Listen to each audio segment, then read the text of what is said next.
Kurt, I'm wearing my Pork Chop Express cap in honor of you today, too, by the way.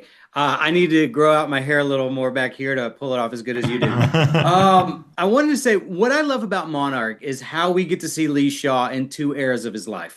If you could each revisit one of your other characters 30, 40 years after you originally played them to see where life took them, which of your other characters would you be most curious about? Easy for me. I come up with it right away. The only character that I could see doing, it would be like 40, I don't know, closing in on 40 years later, is Rudy Russo in Used Cars. Oh, yeah. That would be a blast to do, thinking about, working with... Well, I've got a pitch. I've got an idea. Because everyone asks me, like, would you want to play Snake Plissken? I'm like, no. Would you want to play? I'm like, but I do have an idea for fitting Rudy Russo into a master plan of mine. And in the same sort of breath, they could live in the same world. They might even know each other. Dud from Lodge 49. Yeah. To me is just like, I'd love to see where Dud is at, 65, 70 years old. It might be no different, but I would I would love to see where he is. He's fixing hot tubs now. Yeah.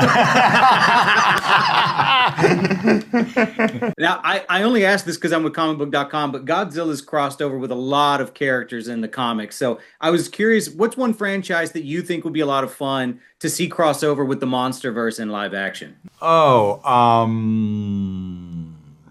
I'm trying to get into the scientific world, the lab world. Yeah, but it doesn't have to be. Okay, I'll drop that then.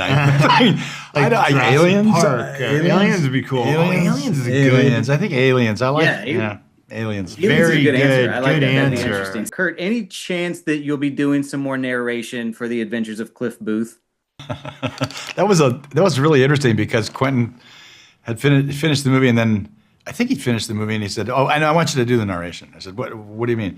He said, "The narration all the way through. I want you to." I said, "What voice do you want?" He said, "Just do it. Just do the." So I don't know. I love that movie. That is a sweet love letter to the Hollywood process of those days. Western together. Well, your Broke just got nominated for. Oh no, it's what is it? The Western Heritage. I don't know when this comes. I don't know when you're able to put this out, but we Broke, the movie I did a few years ago, won a Western Heritage Award for Best Film, which is most people don't know about it, but the Western Heritage it's the Cowboy Hall of Fame. I think, yeah. It's a wonderful.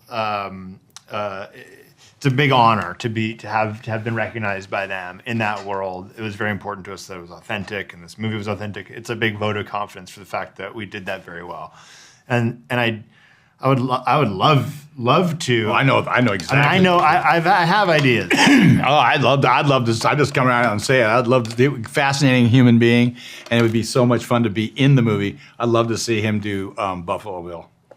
Buffalo Bill. I mean, great story, great human being, great character. But as far as there's a couple ideas that I've had for doing westerns, but I would love to do because it's something I think we both do well. And westerns are cool. Throw it out there. We'll see who bites.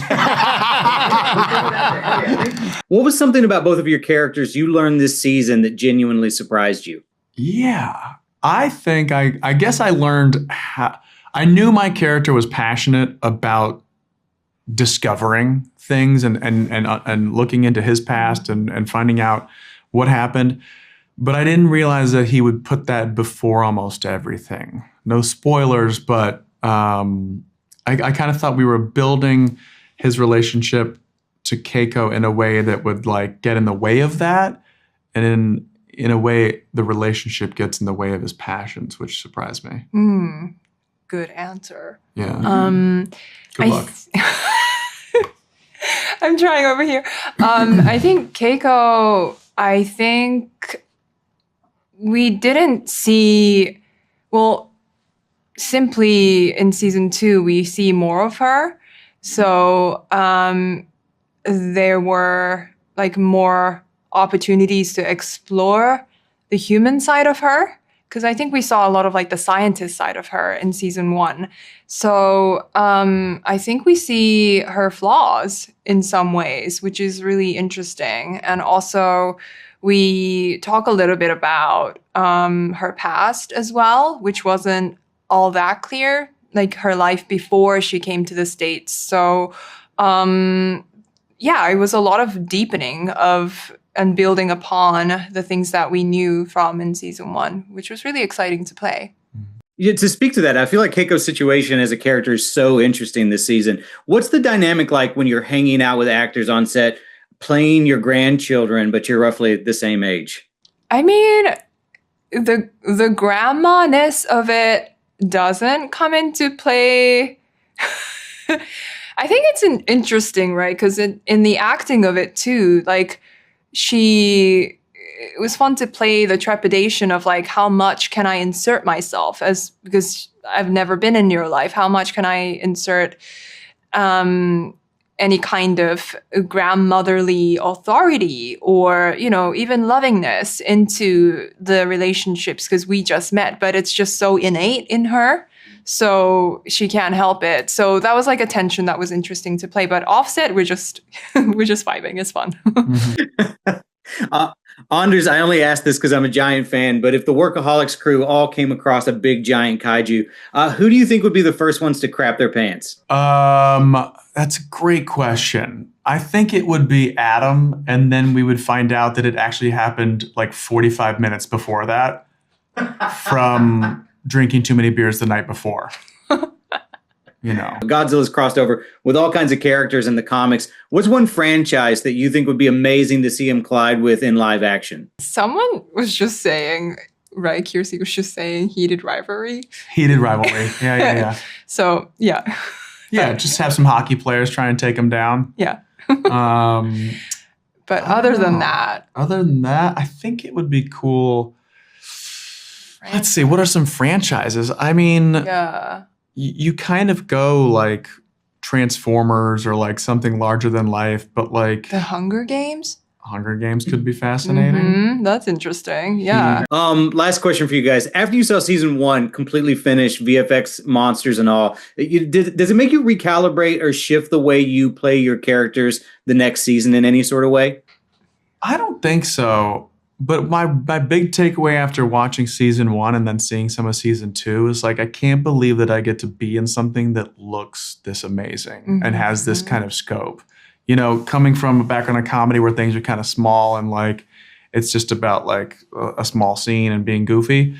It's pretty awesome to be part of something where like you're running and buildings are crumbling or monsters are chasing you, and that's just kind of another level. Yeah, I guess you could say that we did season 1 not knowing what the monsters looked like, and then we saw it and we were like, oh, It's just never as, it's your imagination. It's just never enough, right? Yeah, so yeah. you think, oh, I can go even bigger when dealing with the monsters. I think that might have been like a takeaway from season 1, being like, oh, I can react even more. Like, they move in a way that we don't anticipate, right? Mm-hmm. So, yeah, that was an interesting takeaway. Yeah. The amount of saliva coming off the teeth. That did not we did not see that coming, yeah. Godzilla's crossed over with all kinds of characters in the comics, Ninja Turtles, Power Rangers, X-Men, etc. So just for fun, what's one franchise that each of you think might be cool to see crossover with the Monsterverse in live action? Heated rivalry. Someone said that earlier. That's amazing. Who? Who said that earlier? I'm trying to. I think it was Anders. They stole it They from stole it from Anders. Kiersey. That was Kiersey fit. Thank you. I'm gonna find him and I'm gonna drag him in here, call you back, and get you back on this. Maybe the Mighty Ducks. I like that. Ducks. D4. Yeah. G-Day. I like Mighty Ducks. Needs Heated rivalry, so it's still hockey. Yeah. What Now about flying V is like, Fellas, you can't, I don't care how big you are. Wiggles? Clifford The red dog. Clifford the big red dog? Yeah.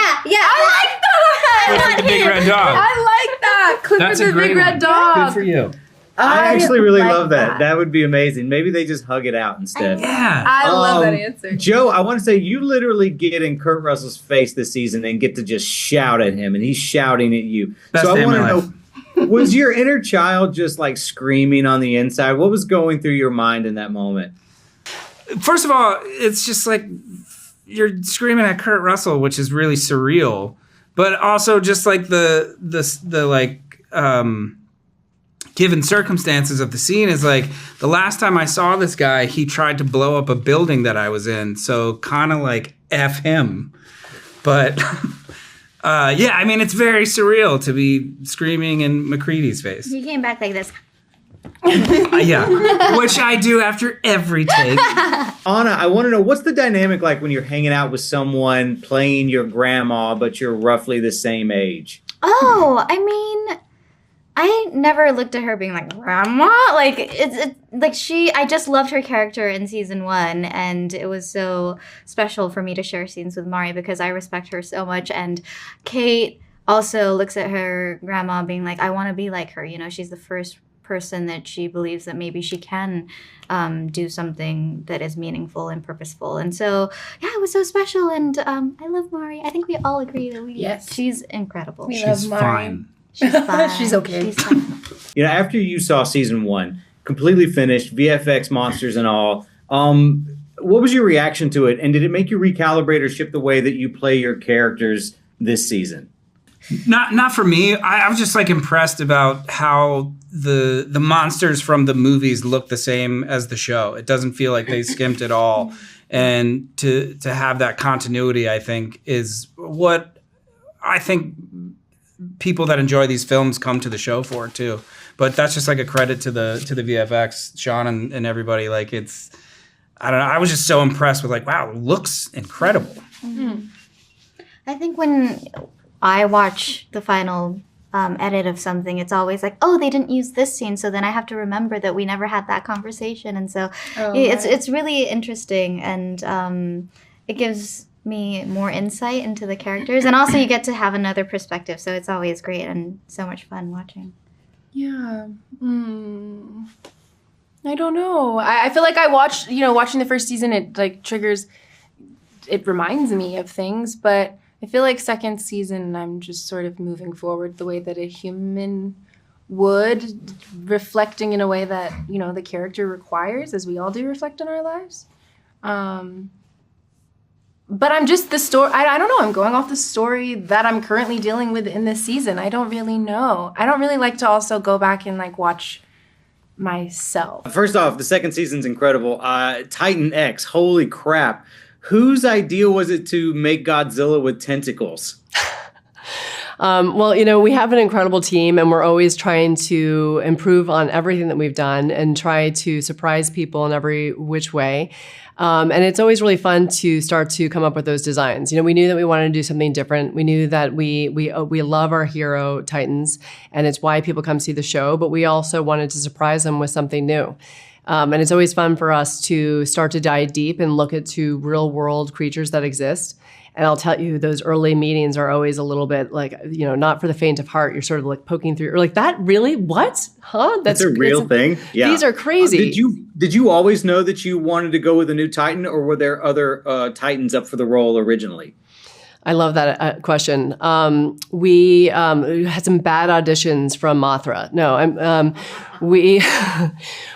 think that we felt like it would be really fun to do something new and to give audiences something that they weren't expecting, and to have that Titan navigating places of the planet that we haven't seen before, and allowing it to have its own sort of personality and its own why, and also having it be something that we always think about. These monsters are always a great metaphor, as in any great sci-fi or any great horror, for what it means to be human. And these monsters have always represented this existential crisis that we have, and the things that are out of our control. And so for this season, this monster is very bespoke to the drama that we've conceived, and it felt like it had to be inevitable that it was this Titan and no other. Now, I know a lot of fans have always been curious if there are any Toho monsters who you've been told are off limits for Monarch to avoid overlap with the films. Is that the case? I mean, yes, but not in a way that it's a it feels like it is a gatekeeping. I think it's something that we want the world to feel as big as possible. And so for us too, we don't want to be overlapping with what the features are doing because that just narrows the world.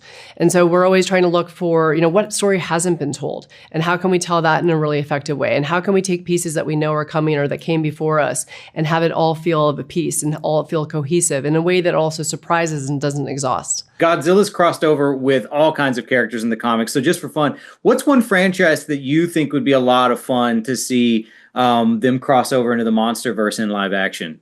I guess I should say something totally wild since I'm not prepared for that question, like Archie or Barbie. But it feels like, if you're going to do a mashup, why not go for gold and do something that's totally out of the sci-fi lane? Now that you said Barbie, I kind of want to see that. Barbie and Godzilla meeting up. Is it too early to ask if you guys are already kicking around ideas for season 3? We are always kicking around ideas for season 3, 4, 5, 6, 7, 8, 9, because we are, storytellers that are ambitious and we feel like these are, there's so many story threads that we've set out that there's always endless story. And of course, it's always up to audiences to, make it worth everyone's time to do it again and to show up and see the show. But the thing that we're really proud of is that we've set a story that has a lot of tentacles, to sort of borrow from the Monsterverse lingo.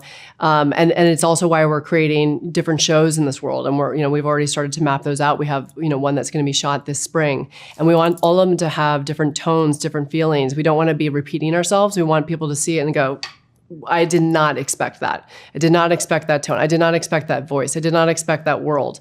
And so, our next show is going to be taking young Lee Shaw, played by Wyatt, and putting him behind enemy lines in the 80s in Cold War Russia with monsters. And yet there's so much more to it. It's a card flip show that's just going to keep people guessing and feel very different personality than what we've done before because we're constantly looking to surprise people, invite people to come into our world. You don't need to have seen anything before. You just need to come along for the ride.